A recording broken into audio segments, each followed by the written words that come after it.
Hi, this is Cecil Wiedemann, the portable pastor, and my trusty sidekick and head deacon, Peter. Peter? Yeah. We're coming to you from the, from inside our portable parsonage, currently parked in Knoxville, Tennessee. And this particular talk or segment or video, whatever you want to call it, is intended to be kind of an introduction to the question, who is the portable pastor and who's Cecil Wiedemann? What's he about, etc. There's kind of three questions. One of them is, who am I? And second, what is the word portable about? And thirdly is, what's the word pastor about? How does that fit into things? Am I a pastor? Of what sort and where? I don't know if this particular recording will be published or not. It's kind of just a trial attempt for fun. But maybe that's what I need to actually get going. So we'll see. Let's start with the portable part. For some time now, let's back up and start with the pastor part. I've been called to be a pastor by God. I've been called away from the business world. I was a software engineer for 30 plus years, raised two families, was an elder, a deacon in my church. I taught Revelation seminars and had other evangelistic meetings I preached. I played piano for church and camp meetings and Promise Keepers in the West Coast. I started a church school. I ran a bus ministry. I adopted 2 kids. I had a house full of foster kids. Not government paid, mind you, just privately. Thought I was quite the good Christian. And back in my 20s, just a young squirt, I don't know how else to describe it, but to say that I had a conversation with God. Be skeptical if you like. I know plenty of people who run around saying, God told me everything, from to purchase this dress that I can't afford, or to move to that city that makes no sense, or God told me to tell you you're supposed to do something or other bizarre. I'm really not into that. But I don't know how else to describe this experience in my early 20s. I think it was about 21. Embarking on a career in software engineering, and God spoke to me and reminded me and said, Cecil, I want to remind you that your dad dedicated you to the gospel ministry when you were a small child. An infant, actually. And I said, yeah.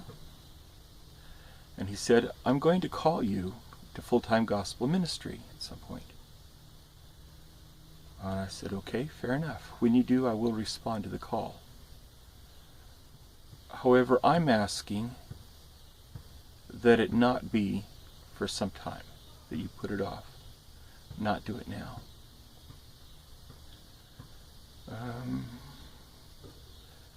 Even at that age, 21, I'd already been heavily involved. I'd done what our church called in-gathering, door-to-door collection of funds and canned goods for disaster relief. As a small child, I'd passed out tracts door-to-door.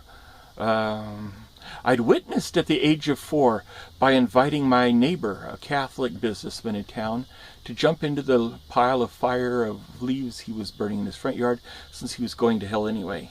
Some bad teaching.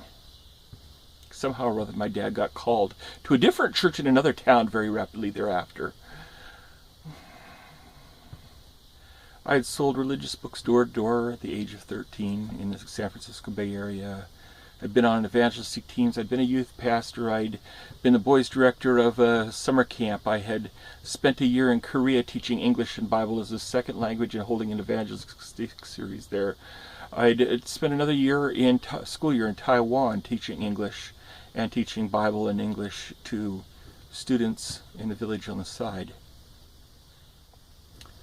And now I was involved in another student mission post in Guam, working for the church, not teaching and preaching so much at this point. But here's God saying, I'm going to call you to the gospel ministry. I said, please, not yet. He said, why not? I'd roomed with 2 college students who were about to graduate from high school, from college, 3 actually, who were about to graduate from Christian colleges, theology majors, about to become pastors, get married, and take on a church. And they were all getting rid of their KISS records and Clearance Revival, something like that, and Eagle, and all the other rock groups.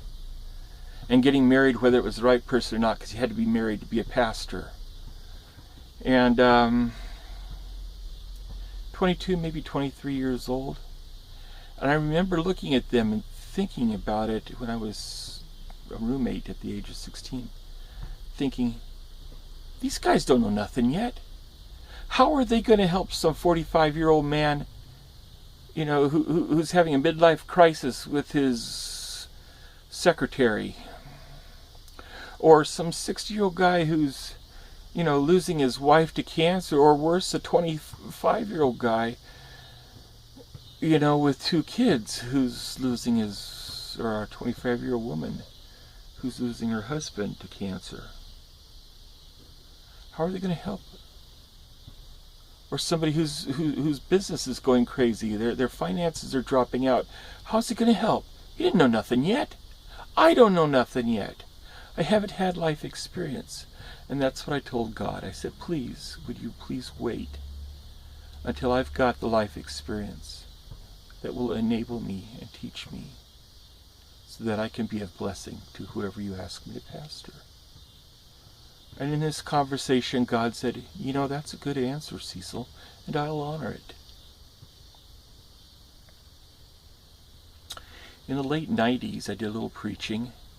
But it wasn't even so much the preaching. It was just happened all the time for a period of time. Every time I turned around, somebody was saying, Cecil, you've clearly got a pastoral calling upon you. I'd say, really? That's interesting. I'm busy raising my family, writing software, trying to, you know, finish building my house, doing all these other, you know, ministry activities I'm engaged in. I remember walking into a business. It was a Jewish family-run importer of beauty products, combs and brushes and those kinds of manufactured things out of China. Completely family-owned and run, all of them Jewish. I walk in the door, and Auntie, who's sitting over at the accounts receivable desk, looks up and says, "Oh, hi, you're a Protestant pastor, aren't you?" I said, "No, I'm here to fix your computers." She says, looked at me again, she said, "I don't care. I still think you're a Protestant pastor." Wow. But I didn't do anything about it at the time. Nothing much really came of it. I became involved in some other studies, and there were people who said I pastored them individually for a period of time. Until in 2011 I had an experience that brought me to a full stop. I went to jail in Georgia. A couple of traffic tickets, really minor. I hadn't changed my driver's license in time to the state of Georgia from the state of Florida, and didn't have the money to pay the ticket and forgot about it. And a few months later, another minor ticket came up, and I was still in a similar situation and didn't have money to pay for it and forgot about it. Well, no, I didn't forget about it. I did quit driving after that because I realized that my driver's license was being suspended. But even so, I hadn't paid it. And, you know, in other states like Oregon, where I'd lived for many years, if you didn't get your license paid, well, you just didn't drive till you got it paid. Not Georgia. Give them half a chance. They'll look for a warrant out for your arrest, come pick you up, put you in jail. I was in jail for 2 weeks. All of the software writing I had done, all of my family interaction, full stop. I was sitting in a jail cell with nothing but a Bible. And a bunch of guys around me who were saying, what on earth are you doing in here? Well, they said it a little more colorfully. And we started talking. And they started telling me about their lives. And I started sharing hope. And that God had a calling on each of them. And I found myself witnessing more during that 2.5 weeks that I was in jail than I had witnessed in the previous number of years. I actually moved from one jail to a second one because the tickets were in 2 different counties. One county got done with me and the next one said, great, he's ours. And in the second one, I was in what they called a pod with 8 young men who, when I got there, I discovered rather to my interest, every night about 11 o'clock, they would all gather in our pod, and one of the young men would sit in the corner and they would read a chapter out of the book of Proverbs, and then they would, talk about their prayer requests, and they would pray and recite the Lord's Prayer together. That was all they knew to do. And they quickly concluded I was a pastor or a preacher of some sort. Asked me to speak to them one night. I spoke to them. Word got around the whole, I don't know what to call it, cell holding area made up of 6 pods. And we had 13 young men crammed into our 8-man pod, and a bunch of other people sitting on the picnic tables outside as I spoke.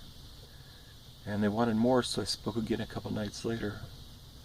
And as I concluded the second talk, they said, Cecil, this message is too good. You can't keep it here. You've got to take it to the churches outside. I said, I have no idea how. I've heard people say I should be a pastor. I don't know how to become one. They said, Cecil, you don't need to become a pastor. You are a pastor. You've just pastored us.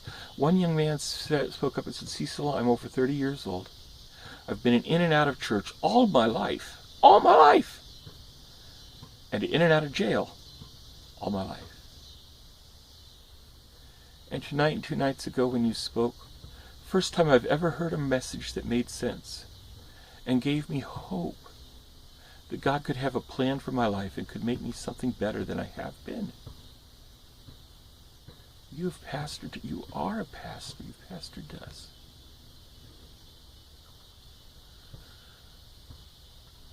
Wow. I came away from that experience stunned. Went back home after being released and tried to resume work, and did manage to do some work over the next year, but frankly over the next 2 years it dried up completely. I dealt with some major health issues and found myself turning more and more to the spiritual side, to interaction with God. And finally reached the point where I began saying, God, I'm financially, I'm pretty tight, destitute, homeless. I'm relying on you and you are providing, but shouldn't I be working? That's what I've done all my life. I've got a Protestant work ethic. I've raised 2 families. I've worked for 30 plus years, blah, blah, blah. I want work. And I heard the voice of God saying, no, I'm calling you to ministry, Cecil. Now's the time, and I've called you. You're basically doing ministry constantly. And that's what I want you to do. What do you want to go back to Egypt for? Well, I said, well, I don't want to go back to Egypt. I'll do what you're asking.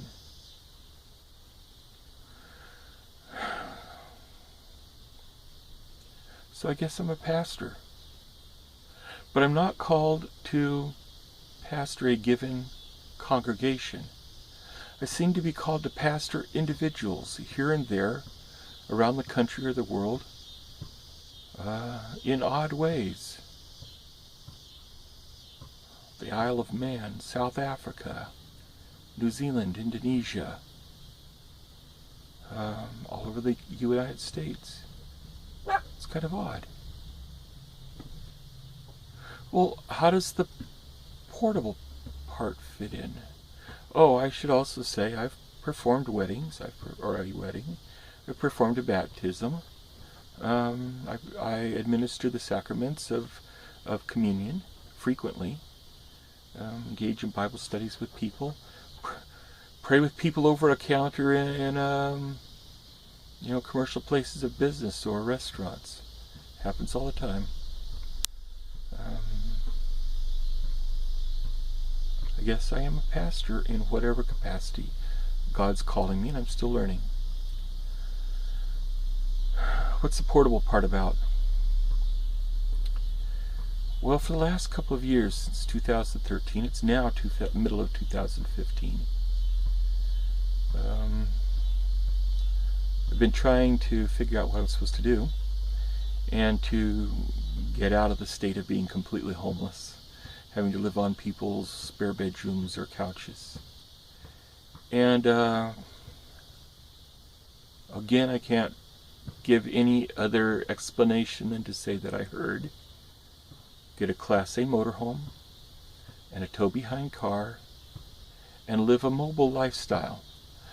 I'm going to move you around the U.S. and you'll minister here and you'll pick up ministry concepts elsewhere, and you'll be like a bee flitting around and pollinating my people, and at the same time ministering to individuals wherever I direct you. That's what I want you to do. Well, I've got an old motorhome right now. It's an old beater. I hope to retire it, give it to another ministry soon who can park it then and use it for housing for somebody homeless. Fair enough. And it's a Class C, and not large enough for what I need, and doesn't have a tow behind car, but of any sort. But I think that's coming this year. Doing the best I can in the meantime. Several times I've tried to get into housing, into a house or an apartment or even a room or even a semi-permanent homeless shelter for men. And each time I've heard clearly in my soul, no, Cecil, stay portable. A Class A motorhome, not a Class C, and a tow-behind vehicle for running around. You will move your motorhome from one locale to another, park it, run around to do all the various business you need to in the vehicle. Okay? I guess that sounds portable. It's alliterative, portable pastor. And since this is my home, this motorhome, that's my parsonage, therefore it's a portable parsonage. I started out with portable palace or portable castle, Schloss Wiedemann, German background. And then it turned to portable palace, and now I realized, nah, I'm a pastor. It's a portable parsonage. So that's the portable parsonage part. But who is Cecil? Well, I kind of told you about it. I come from a long line of dead people, actually. My grandparents on both sides were missionaries, Seventh-day Adventist missionaries in Asia.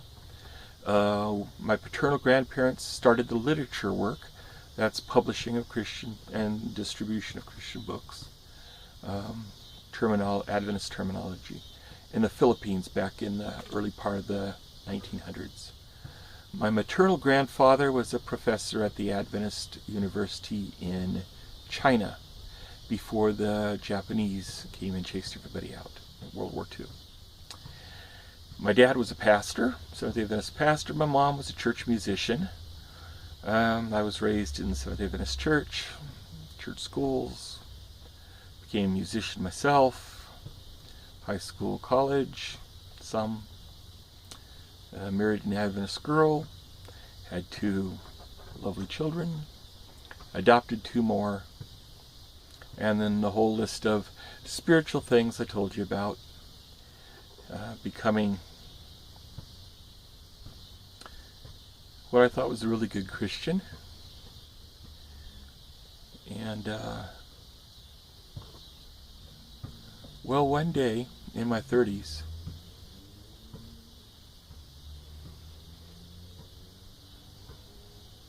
Lord asked me to be a disciple. And when I thought I already was, he said, no, you're just a really good Pharisee. And that's not wrong, but I'm calling you to more.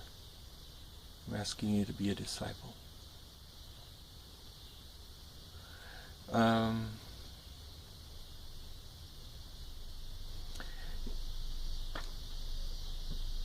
At one point, he asked me, did Jesus have Alzheimer's? I heard a voice. I literally was working in my office.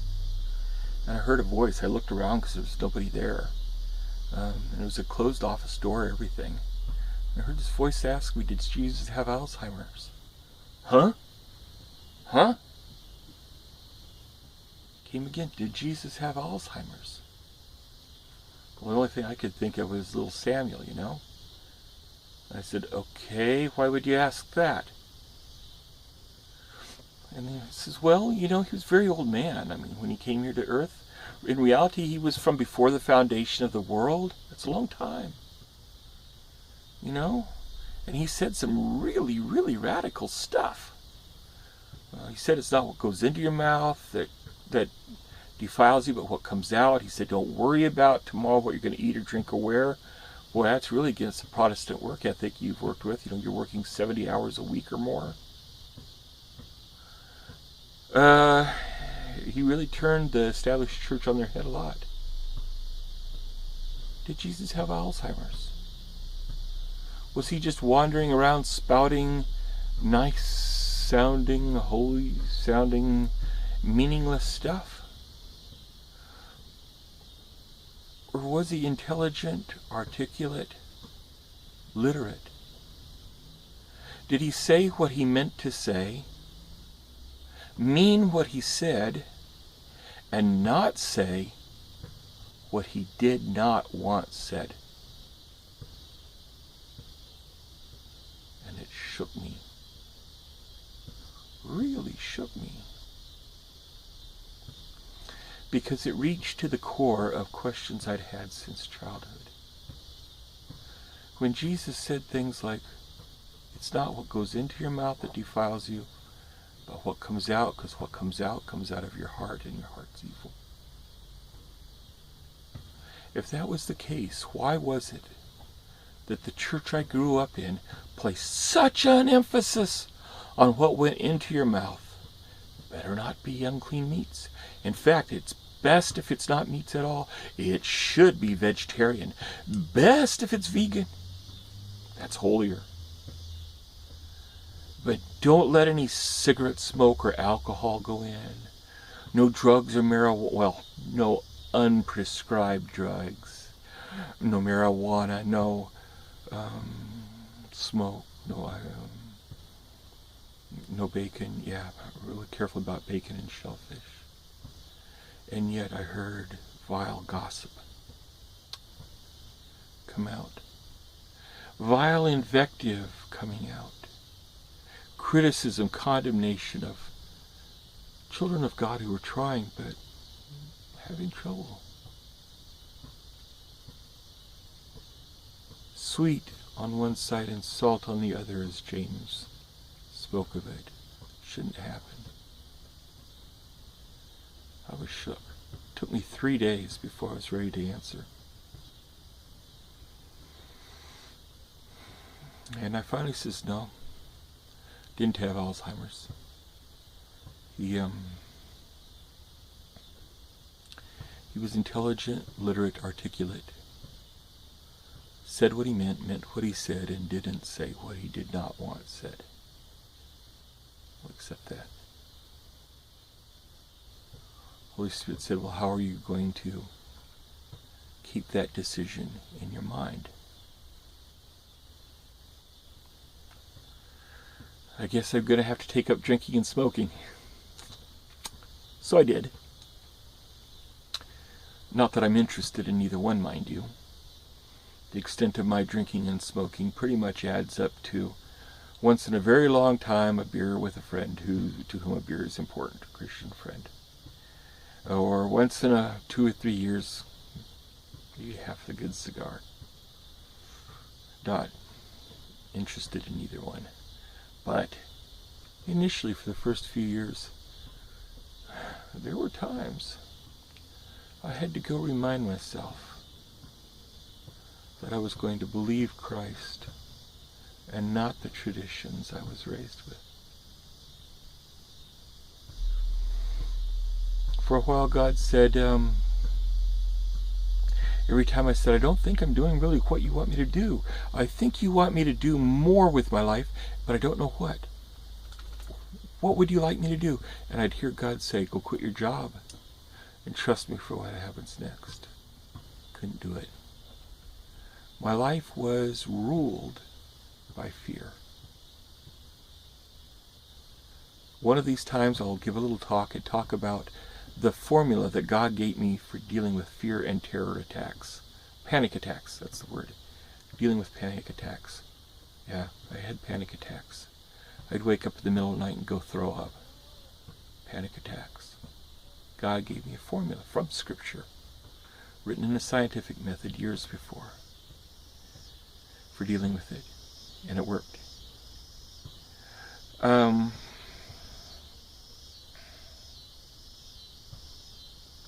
But I finally, in 1999,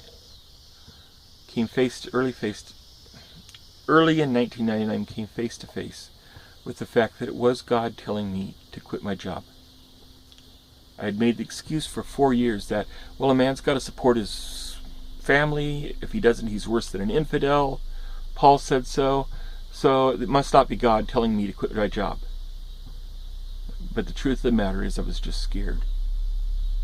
And I finally had to face it. So I went in and quit my job of 12 years. Good salary, over $50,000 a year. Not so much now, but it was pretty good back in 1999. And trusted God for what happens next. And I'll probably give a further series of personal vignettes about God's dealing with me in times since then. But He has been faithful. Much as I'd actually like to lose weight, I haven't really lost a whole lot. God's continued to feed me pretty well, all things considered, and provide for my needs. And I guess we'll leave it at that for now. That's probably a good stopping place for now. Other than to say that at the moment, for the last 2.5 years, from early 13 till now, middle of 15, I've been more or less based out of Orlando, Florida.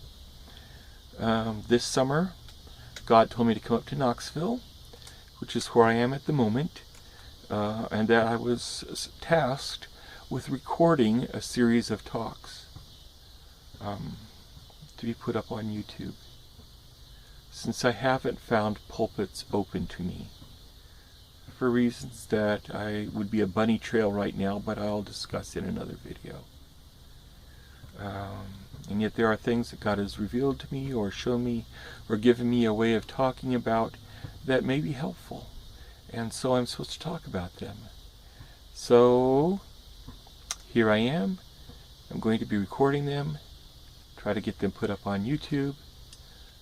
I hope you find them thought-provoking, and that they send you back to your Bible to study for yourself.